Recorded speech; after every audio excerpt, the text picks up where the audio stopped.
Exam பாயிண்ட்ருக்கு வரவேற்கிறேன். இன்றைக்கி என்ன படிக்கலான்னு யோசிச்சுட்டு இருந்தீங்கன்னா, பின்வரும் குறிப்புகளை பற்றி படிங்க. யுஜிசி 1953ஆம் ஆண்டு டிசம்பர் 28 தொடங்கப்பட்டது. டிசம்பர் 28, 1953 அன்றைய கல்வித்துறை அமைச்சர், இந்தியாவின் முதல் கல்வித்துறை அமைச்சர் மௌலானா அபுல் கலாம் ஆசாத் அவர்களால் யுஜிசி தொடங்கப்பட்டது, யூனிவர்சிட்டி கிராண்ட் கமிஷன்.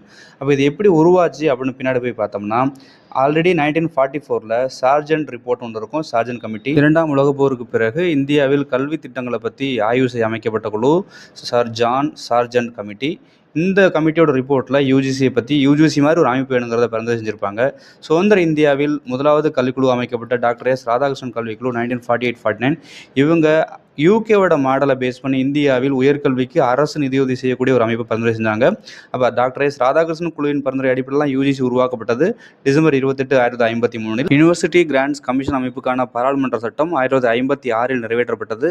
நவம்பர் 5, 1956 முதல் அந்த சட்டம் செயல்பாட்டில் உள்ளது. 2020ஆம் ஆண்டு தேசிய கல்விக் கொள்கையின் அடிப்படையில் யூஜிசிக்கு மாற்றாக HECI higher education commission of India என்ற அமைப்பு பரிந்துரை செய்யப்பட்டுள்ளது. இந்த யூஜிசி பற்றி தெரிஞ்சுக்கிட்ட மாதிரி சுதந்திரத்திற்கு முன்பு மற்றும் சுதந்திரத்திற்கு பின்பு அமைக்கப்பட்ட கல்வி தொடர்பான குழுக்களை பட்டியல் எடுத்து ரெடி பண்ணி வச்சுக்கோங்க. ஆல்ரெடி இருந்துச்சுன்னா ரீகால் பண்ணிக்கலாம், இல்லைனா பட்டியலை கலெக்ட் பண்ணுங்க. நெக்ஸ்ட் ஒன், இந்திய தேசிய காங்கிரஸ்.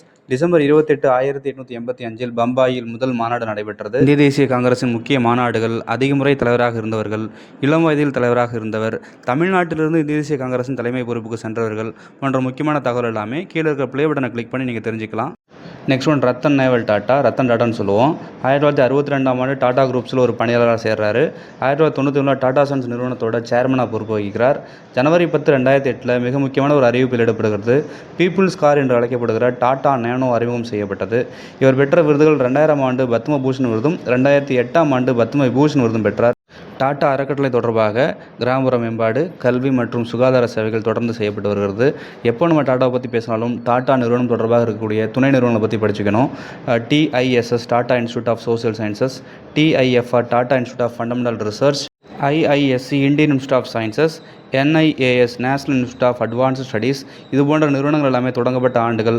டாடா நிறுவனத்தோட பங்கு என்ன அப்படின்னு நம்ம தெரிஞ்சு வச்சுக்கணும். இல்லை சார், இன்னும் நான் ப்ராடராக படிக்கணும்னு கேட்டோம்னா ஜாம்ஷெட்ஜி டாட்டாவுக்கு போகலாம். இந்தியாவின் முதல் இரும்பு ஆலை TISCO Tata iron and steel company 1907ஆம் ஆண்டு தொடங்கப்பட்டது. அங்கே ஆரம்பித்து டாடா நிறுவனம் தொடர்பாக எல்லா தகவலையும் மொத்தமாக தொகுத்து வச்சுக்கலாம்.